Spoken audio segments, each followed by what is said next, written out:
So I'm the longtime licensing official at the city. I'm only going to be here for 2 more years, and then you get somebody new to help you. And I want to make sure that all the property managers in the room know that you've got to have a rental license for long-term rental units, all right? $20 a year, don't forget to get them. Our code office did a sweep recently, and we found a whole bunch of them. So if you manage property, long-term rental license, need a $20 business tax receipt. I'm sure you're all aware of vacation rentals. The most frequent question I get from realtors about vacation rentals is about transferability. When you've got a property that you're listing, it's in the downtown commercial corridor, like off of Duval Street most frequently, and I get a lot of calls, is this a good receiver site? And of course the transient transfer ordinance has to do with taking a transient license out of a non-conforming zoning district and moving it into a conforming zoning district. The licenses are moved independently of the units. So if you list a property, let's say in the 500 block of Catherine or something, there's a good chance it's in HRCC 1, which is one of those good downtown districts, and that license could be, if there's one available, it could be transferred to that property. So if you've got a zoning map and you've got the code of ordinances, you can look it up for yourself. If you have any doubts, feel free to call me or the planning department. I do get a lot of calls about that. And occasionally people will pull their transient licenses off of their properties in non-conforming districts. Let's say 1800 Atlantic had a bunch of transient licenses. A new buyer might come in and say, oh, I'm going to live here, I'm never going to rent it. Somebody says, hey, you can make 50 grand or 70 grand from selling that thing. So they'll pull it off the unit, have it in an unassigned file, which we maintain at the city. And then, I'll even see those on the Moldy list, in Craigslist, in the newspaper. They'll sell them independently. And then, your question would be, well, is this property that I've listed, or this buyer that wants to have a transient rental, could they transfer it to their property? So once you get the go-ahead as far as the zoning rules, then it requires an application with the planning department, and it goes through the planning commission, the planning board, for approval. Okay? There's a lot of illegal transient rentals. I don't think the Craigslist scams affect the real estate community very much. That's outside of that. But that, of course, is that incredible phenomenon with all these fake transient rental properties out there on Craigslist. We deal with those a lot in my office, but they're completely illegal, a lot of times fictitious properties, so I don't think they affect your industry too much. I want to also encourage you, if you've listed a commercial property and you have buyers looking at it and they have very typical questions like, this is a retail store on Duval Street, could I put a bar here? You can look that stuff up for yourselves too. You look up the zoning, you look up the uses, for some reason about impact fees and off-street parking and all those things that we deal with. But if you don't, or if you want to talk to me even while you're at the site, just call me, and I often will talk to agents while they're with their customers at the site about what potential uses for properties are. Remember, there are some restricted uses in Key West, like adult businesses, where if somebody wants to take a bookstore and make it into a strip joint, they can't, because we have caps on those licenses. So there are some that are just strictly capped altogether. There are some that aren't capped but are difficult to get, like a moped rental business, electric car rental business. Those aren't capped, but they're very restricted and have to go to the planning board in all cases for approval, even in zones where they're permitted. And they also have to go through a traffic study. So of course there's some types of businesses that are really complex. The last thing about licensing I want to talk about are home occupations. When I started working at the city in the mid-1980s, home businesses were only permitted in one small zoning district and only by special exception, which was like a variance. And we quickly saw that that was ridiculous. If somebody wanted to open up a bookkeeping service or a cleaning service or something, they had to get a special exception. So most people wouldn't even get licenses. So we wrote, oh, are you not going to open? What's the matter here? Come on. Okay, there we go. Oh, this is a, maybe this isn't going to work well. Let's see here. Anyway, I wanted to bring just this home, never mind, it's too much trouble. We have a home business ordinance. It's available on our website. So when you're talking to a buyer about a residential property and they say, I've got this internet marketing business and I'd really like to have this, do you know if I can do this in my home? The answer is always yes. Wherever there's a legal residential unit in Key West, people can have a home business. And the business just has to meet the criteria in our ordinance. We don't want it to negatively impact the neighborhood with traffic or noise or fumes or anything like that. But as long as it's conducted only by the people living in the home. How's that? And that, yeah, that's good, thanks.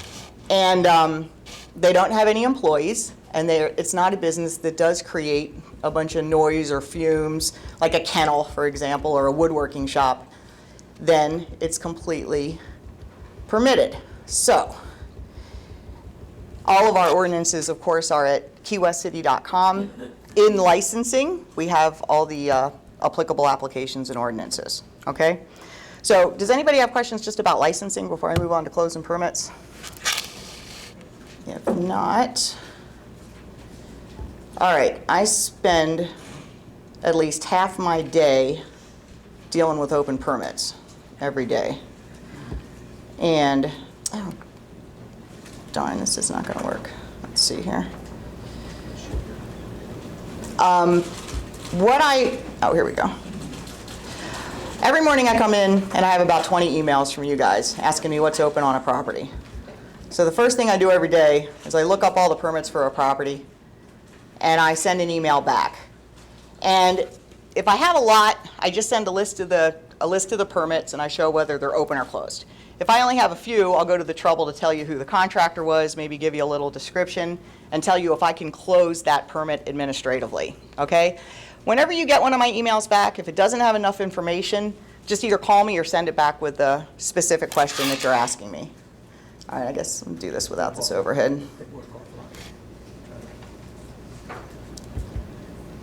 Okay, sorry guys, I thought this simple zip would be no problem. What I really wanted to show you today though was our website, which is keywestcity.com, under online services, has a new function that's called Building Permits Online. And if you click into it, you can actually put the address of the property that you're looking for, and it's going to bring up a list of permits. And there's two flaws. One, it cannot handle unit numbers. So if you're looking up 1800 Atlantic, you're still going to have to send me an email or call me. But if you're looking up the example that I had prepared here, which was somewhere on Riviera Drive, you're able to actually see if the permit's open or closed, all right? When permits are closed, as most of you know, the code for those is completed or closed or something that starts with a C, right? Closed, canceled, completed, CO issued, all right? So if it's a Saturday night and you're looking that up and everything starts with a C, then you don't even have to email me. You can tell your buyer or seller, good news, all your permits are closed. If there's anything else there though, like an AP or a PP, which means the permit has been prepared and issued but not inspected, then you've got to dig a little deeper. In some cases, if a permit is approved and it's actually had a final inspection, but I haven't seen it yet, so I haven't changed that category to closed, you can still see that on the website. So if you start using this function and you see permits that say AP or PP, still go into them, because if you see an approved final inspection, that permit's still closed, all right? And I'd say at this point, 50% of properties in town, all the permits are closed, because we've been working so hard at this for so long. So that should, hopefully a percentage of the time, you're going to be able to stop there. Look it up online and you're done. Of course, the ones that aren't closed, you'll still need to contact me and we go through, what we have to do to close them. As most of you also know that contact me, I can administratively close a lot of the smaller, easier types of permits. I'll never have anybody extend a permit when I know it can be administratively closed, all right? So you'll never, waste $100, which of course is what we charge to close a permit. So there's two flaws with the system. You can't get anything with a unit number. I called the software company earlier this week and they acted surprised that it's even a problem, which I couldn't believe. Didn't sound real optimistic about fixing it, so I don't think that's going to happen soon. The other problem is, when you look at this list, let's say an address on Riviera has a permit history of 8 permits. You're going to see 16 entries, 2 entries for each permit. That's because this system lists it once under the owner's name and once under the contractor's name. But they're side by side. You can look at the numbers. So don't flip out if you see 10, because it's really only 5, all right? And they're going to have exactly the same material in them. So anyway, that's pretty handy. Of course, we're moving towards all of our stuff being online, so everybody will be able to look this stuff up all the time, and you won't have to wait for me to answer you. So that is Oh, there was one other thing I wanted to tell you. You know, in the Monroe County Property Appraiser Report, where you look up information about the property, you'll also see permitting information on there. All they do is a couple of times a year, they pick up a copy of everything we issue as far as permits go, and they enter it in that wonderful database that we all use. But they have two listings. One is date issued and one is date completed, okay? And I've had a few people call me and say, how can you tell me this permit's open? It says right there on the Monroe County Property Appraiser site that it was completed. What it means is their inspector went out to the property and saw the work was done. So if a roofing permit was issued in 2010 and they never called for inspection, but they did the work, that appraiser might have gone out there 2 years later in 2012 and saw the new roof was on. So he goes back to the office and he puts completed. That doesn't mean it was inspected, okay? So there's often a disconnect between what you're seeing on that property appraiser report and what we have in our records, which that permit is still open. So just beware of that. It's a really good source to see what permits are issued, but to see if they've had their approved final inspection, which is what everybody cares about to see if they're closed, you've still got to depend on us for that, all right?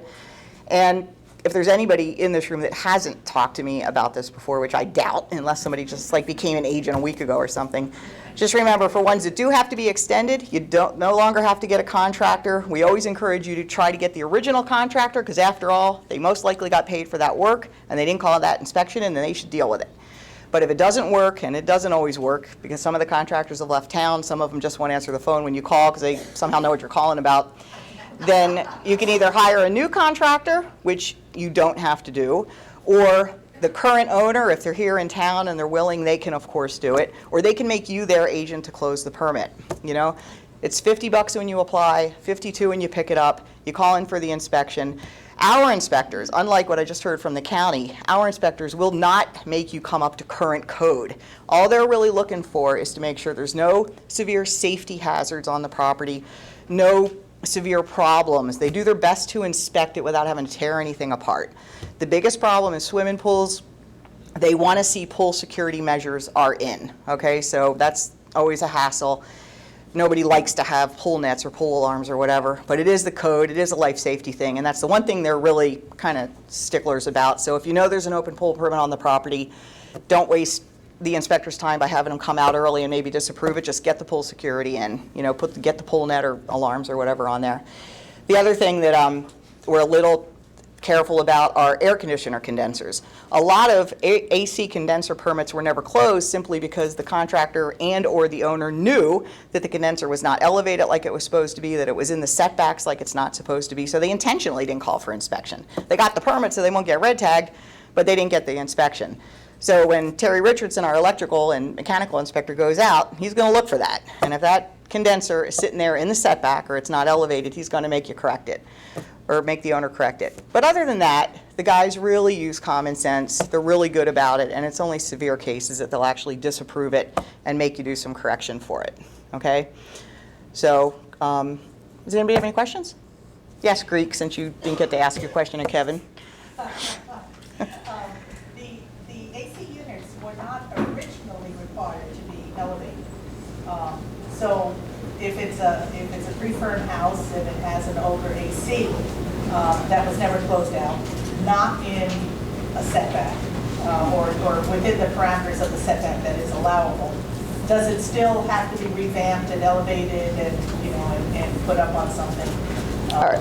I'm not going to did everybody hear that? I'm not going to repeat that. State the question. Okay, all right, so her question was, if the AC condenser is old enough, back before we required elevation, does it now have to be elevated?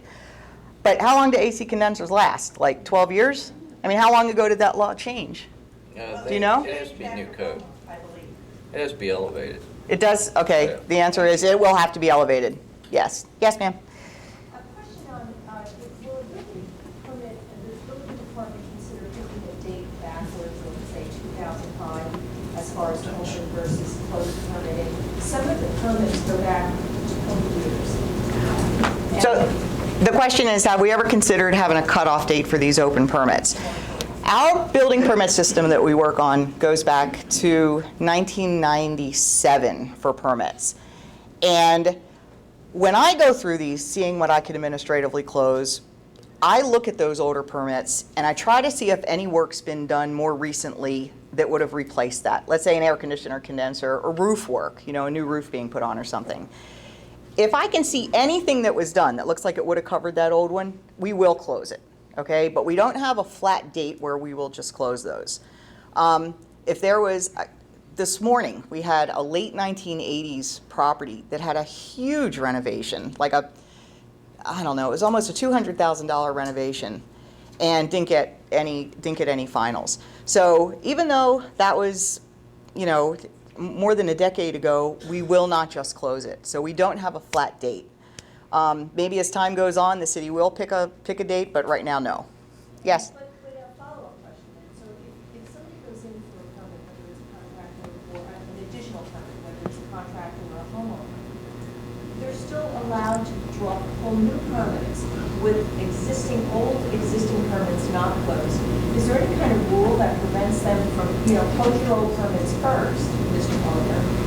You know, Okay. so there's not such a backlog with something. So the question was, can a contractor or owner get new permits on a property if the old ones are open? There's no law that says they have to close the old permits.